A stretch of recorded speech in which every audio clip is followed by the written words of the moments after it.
Welcome, night owls at Tallinn, and let the flicker of candlelight guide you into a world of splintered crowns and fractured minds. Tonight, our journey begins in the chill halls of medieval Europe, where the weight of a king's crown could fracture even the strongest mind. Imagine the torches sputtering in a grand French ballroom, laughter echoing off stone walls until, in the blink of an eye, that laughter becomes screams. Charles VI, the Mat of France in the winter of 3093. King Charles VI strode beneath vaulted ceilings at a masked wild men ball, his heart buoyed by revelry. Linen, pitch, and flax adorned his court as they danced beneath glittering chandeliers until a single errant torch set the terrified nobles ablaze. Flames roared like a dragon awakened, gobbling at costumes and flesh alike. Chaos reigned. Torches clattered to the marble floor.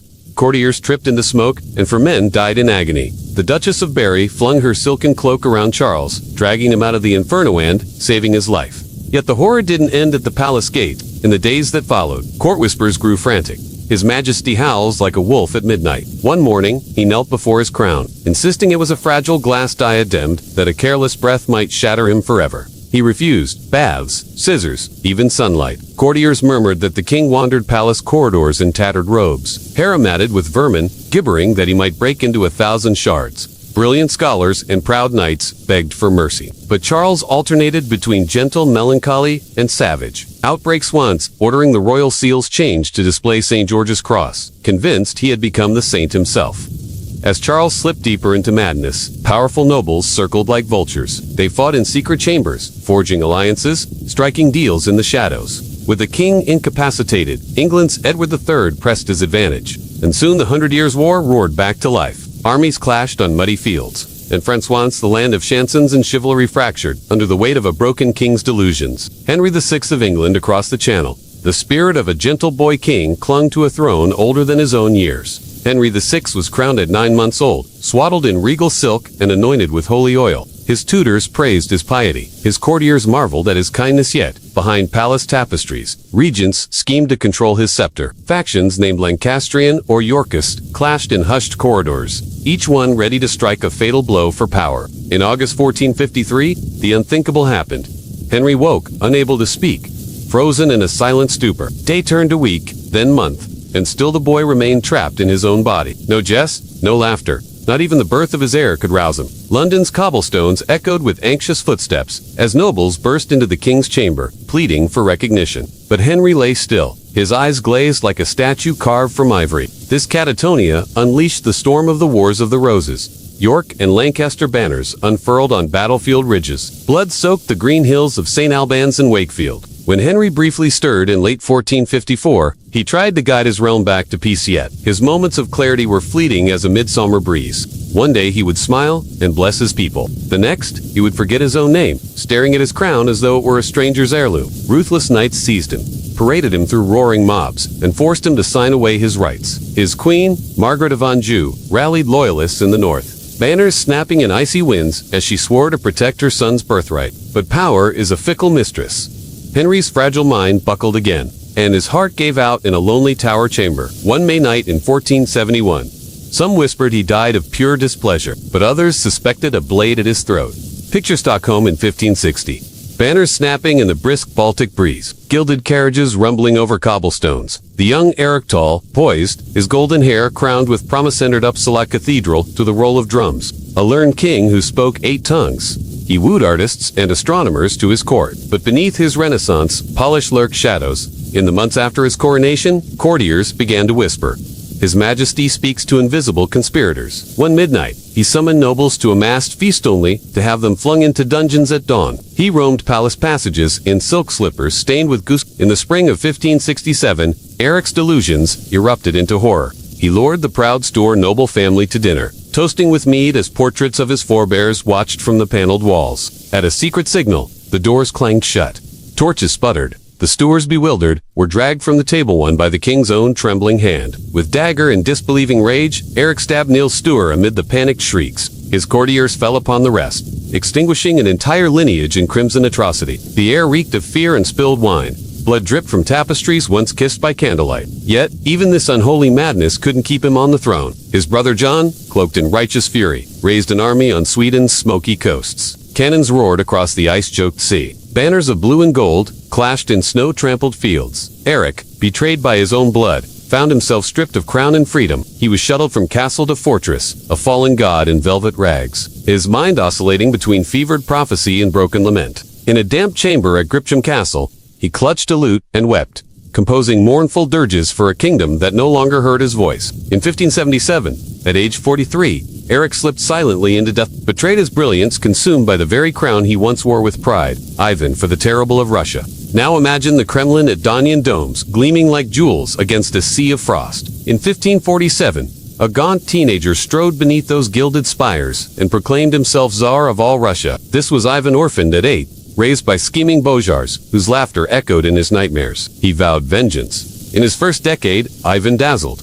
He revised ancient laws, convoked a Zemsky, sober, and led armies to storm the walls of Kazan and asked from the Volga's mist rose banners of the new Russian might. But such triumph was a brittle veneer upon festering paranoia.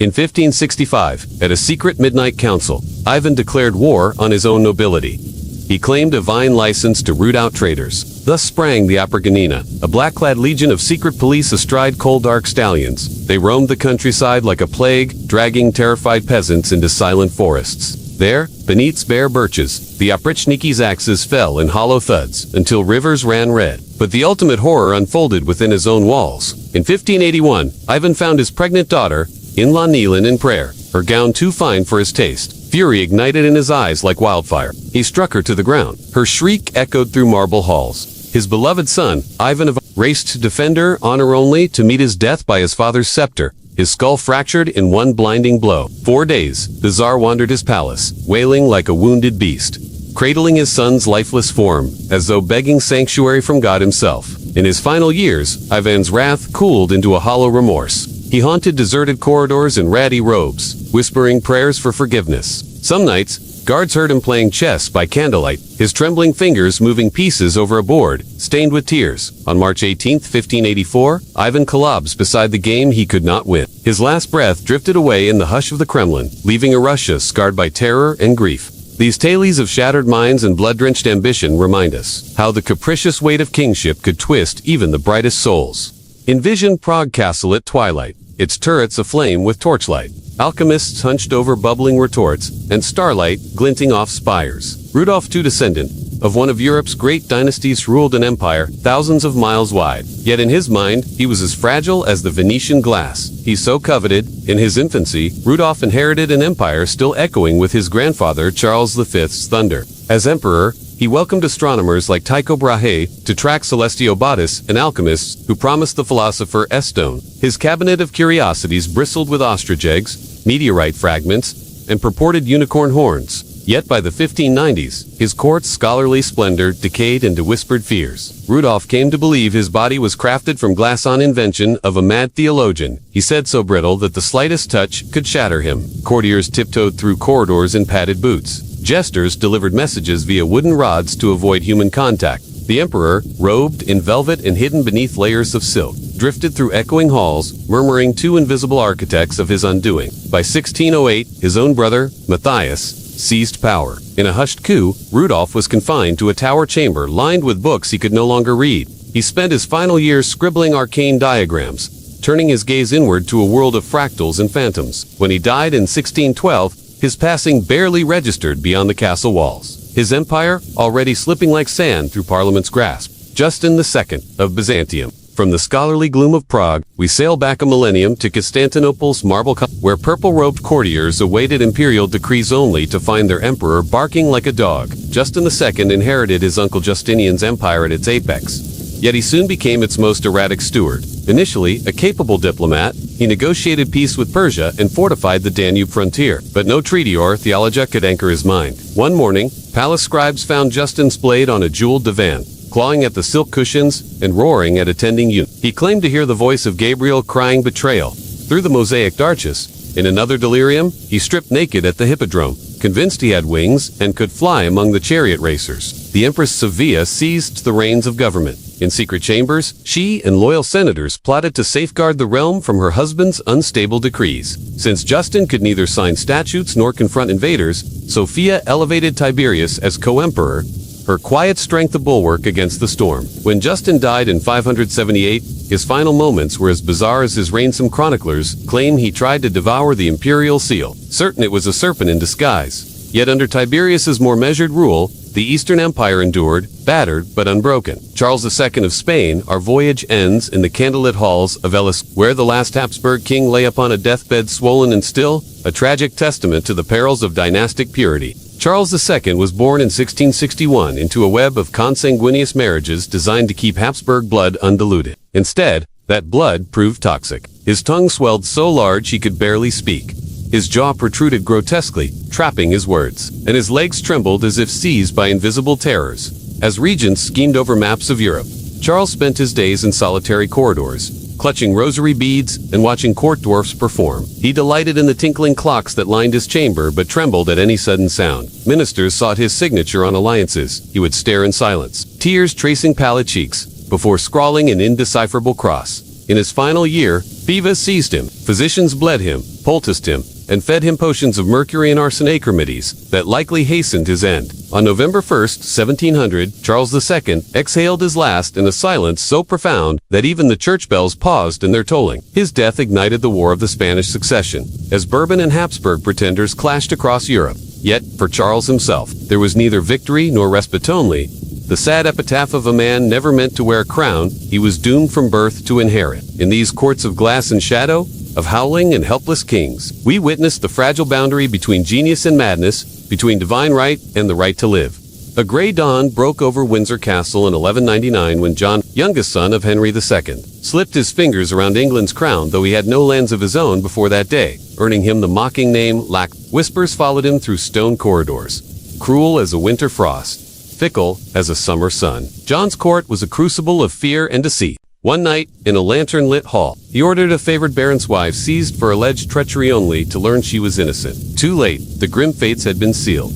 The man was pressed beneath a wooden board studded with iron spikes until his screams echoed in the chapel next door. His foreign campaigns fared no better. Year after year, he led weary nights across the channel to reclaim ancestral lands only to see Normandy slip through his fingers like water frozen. Then, in 1204, his armies faltered at Shatter. The stone walls that once stood impregnable fell apart under his inept leadership. Back in England, John's coffers ran dry. He taxed peasants on every loaf, every cartwheel, every breath until even the church pleaded for respite. When Archbishop Stephen Langton refused to knuckle under, John ordered the interdict.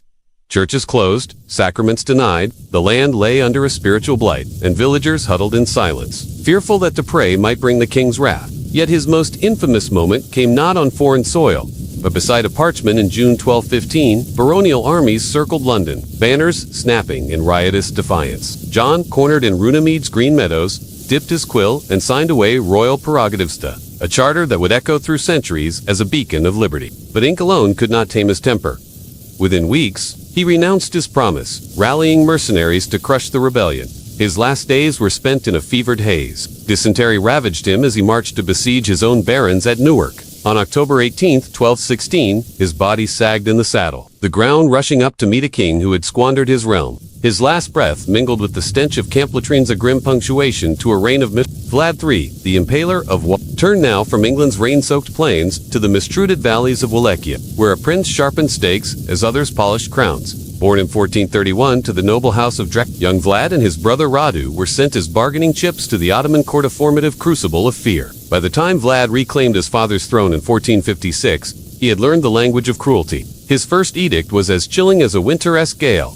Any thief caught stealing from a peasant's hut would find himself impaled on a stake by dawn's light. The forests rang with mortal terror as villagers awoke to grotesque forests of human trophies, bodies skewered skyward like macabre totems. Vlad's justice was swift and absolute. A disobedient bojar might vanish overnight. Next morning, his gilded chamber would reveal a stake where his bed once stood. Under the cover of darkness, Vlad's retinue swept through towns like a living nightmare, dragging nobles into silent judgment. Their only plea, mercy, my lord, fell on ears deafened by vengeance. Yet, this was no mere rampage.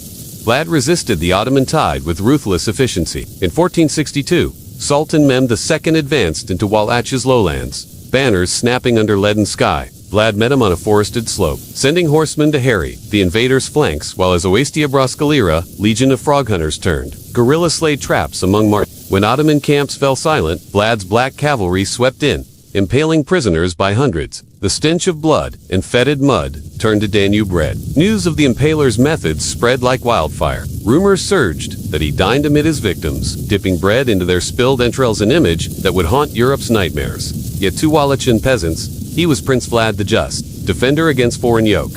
His iron will held off the Ottoman host when others faltered. Betrayal, however, stalked the prince. A collusion of boyars and Istanbul's emissaries seized him in 1462, imprisoning him in the dungeons of. For years, Vlad languished in chains, his once gleaming armor reduced to rust. When he finally escaped in 1475, he returned only briefly to reclaim his throne, only to die in combat the following year, arrow-pierced and forgotten, amid a reign of Ottoman banners. Thus we leave kings carved from unbending steel, one undone by greed and folly, the other by righteous fury turned inhuman cruelty. Their legacies linger in the shadows of our laws and the horror tales told beside winter fires. When Justinian the Great died in 565 AD, his realm was the talk of the cosmos. According to the chronicler Procopius, the heavens themselves had yielded their light to illuminate how the earth produced nothing fairer than Constantinople. And indeed, as the sun dipped behind the Golden Horn, the city gleamed like a pearl upon the bottom. Its marble colonnades and jeweled icons glowed with reflected radiance. The air buzzed with merchants calling out bargains in the bustling forum. Boreum and the hippodrome echoed with the applause of nobles watching chariot races. Ascended in his uncle's place was his nephew Justin II,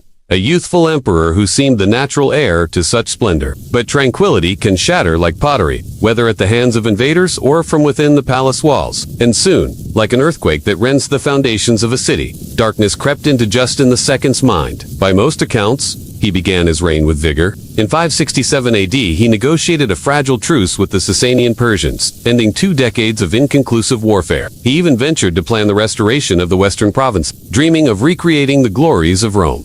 Everything about him glittered. He rode in golden chariots, sometimes barefoot, his purple drapes trailing in the dust. He signed his name with a golden quill and slept on couches piled high with gold coins. Indeed, when he visited the famed church of St. Sophia, awestruck pilgrims said his very shadow glittered like burnished gold. Yet behind those gilded palace doors, storm clouds brewed in the emperor's soul. Then one summer's evening, while pacing his marble halls, Justin dismissed his guard mid-watch, declaring the stars whispered conspiracies. A chill wind stirred, whipping his silk robes about him as he threw open the gates to the bewildered stares of courtiers and citizens alike. There he wandered barefoot through the startled crowds, head thrown back, arms outstretched, and proclaiming in a quavering voice, "I hear Gabriel's clarion call. Come, you winged ones, carry me to heaven." As the moon climbed higher, officials who dared approach found him swaying amid the silent stars, eyes alight with terror and wonder, convinced he communed with angels.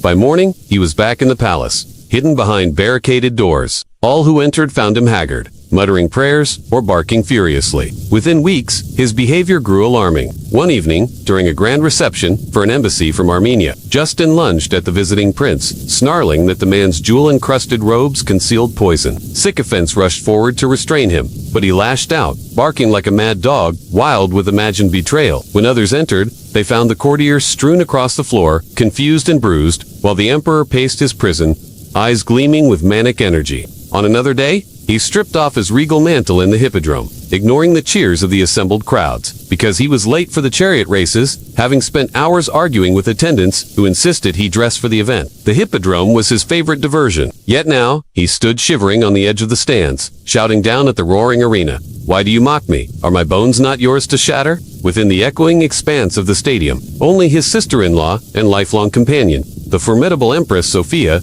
dared venture close. As she watched him glide through the palace like a specter, lost to delusion, it broke her heart. Still, she held court for him, dutifully reporting events throughout the empire. Yet, behind the scenes, she understood the scales it tipped. The empress, draped in widow's weeds, though childless, convened the Senate, committed imperial duties to the capable General Tiberius, and effectively sealed her husband's fate. Now Justin glided through the palace corridors, often barefoot, sometimes clad only in a linen shirt, his body bearing new scars. Each night, he prowled the ramparts of Constantinople, pacing tirelessly until dawn. Once, found sitting alone, he cried out, "Woe is me, for I am tormented by the gods." Then, eyes blazing, he tore at his beard. "But I shall rise again in 40 days. My power will know no bounds." And indeed, for 40 days, he rose nightly from his couch, strident and raging, before collapsing, exhausted, back into delirium. Finally, on November 13th, 578, Justin breathed his last, still clasping an icon of the Archangel Michael,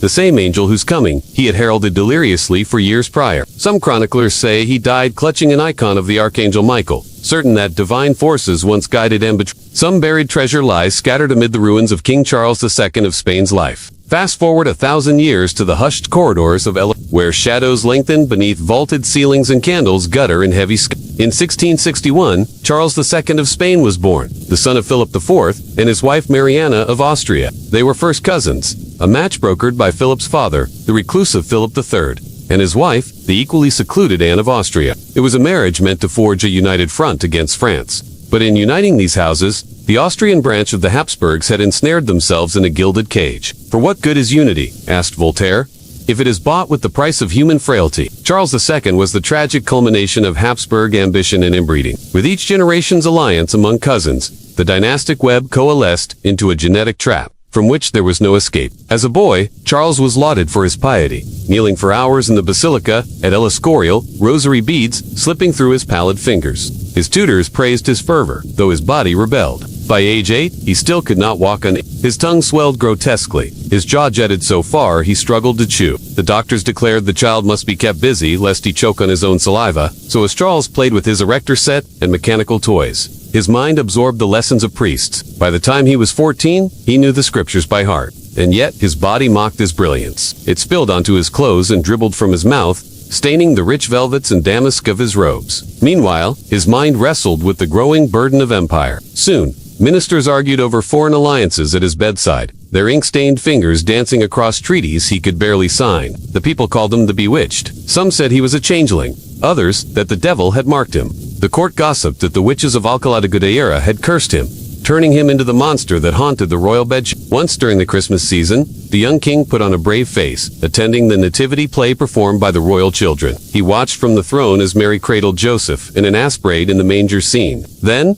overcome by emotion, he fled to his room, sobbing, "They mocked me." Those nights he called for his childhood tutor, begging, "Tell me once more there is hope." But his voice broke like fragile porcelain, and all that answered was the hush of ancestors' tombs beyond the palace chapel. On November 1st, 1700, Charles II exhaled a sigh so faint it might have been regret. His passing sealed the War of the Spanish Succession, as Bourbon and Habsburg pretenders clashed for his fallen crown.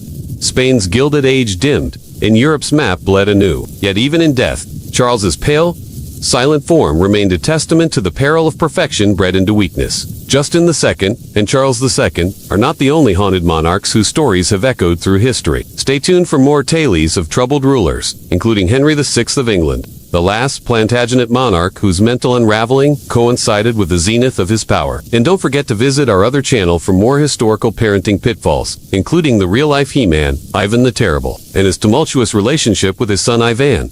Until next time, remember, some crowns are heavier than others. Sleep well.